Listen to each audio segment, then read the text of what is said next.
தமிழகத்தில் 18 மலைகள் காணாமல் போனது தொடர்பாக தீவிர நடவடிக்கை எடுக்கப்பட்டு வருவதாக அமைச்சர் செங்கோட்டையன் தெரிவித்தார். கனிம வளங்கள் கடத்தலை தடுக்க ஏற்கனவே அரசாணை பிறப்பிக்கப்பட்டுள்ளதாகவும் பினாமி பெயரில் ஈடுபட்டவர்கள் குறித்து ஆய்வு நடைபெறுவதாகவும் கூறினார். காணாமல் போன மலைகள் பட்டியலில் ஒரு பெரிய பட்டியலை வெளியிட்டிருக்காங்க. அது தொடர்பாக என்ன நடவடிக்கை எடுக்க போறோம்? அதற்கான உரிய சட்டங்கள் இயற்றப்படும். அது எப்படி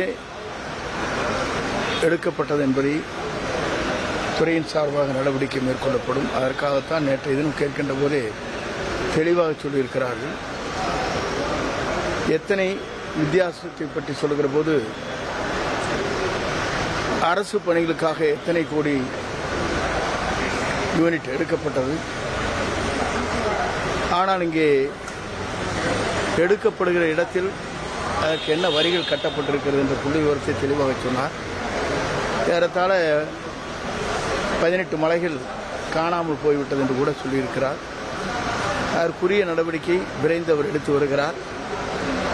தமிழ்நாட்டை பொறுத்தவரையிலும் நமக்கு தேவையான இயற்கை வளங்களை பேணி காக்கப்பட வேண்டும் என்ற நோக்கத்தோடு தான் அண்டை நாடுகளிலிருந்து இறக்குமதி செய்யலாமா என்று கூட நேற்றையும் அறிவிக்கப்பட்டிருக்கிறது. குறிப்பாக இன்று கேரளத்திற்கு கூட நம்முடைய தமிழ்நாட்டில் இருந்து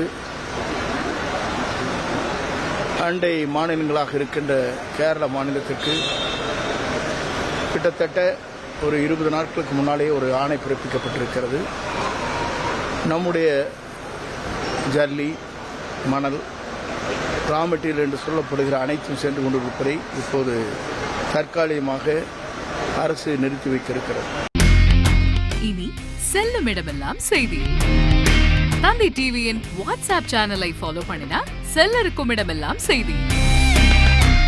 இதோ QR கோட் இப்பவே ஸ்கேன் பண்ணுங்க, ஃபாலோ பண்ணுங்க.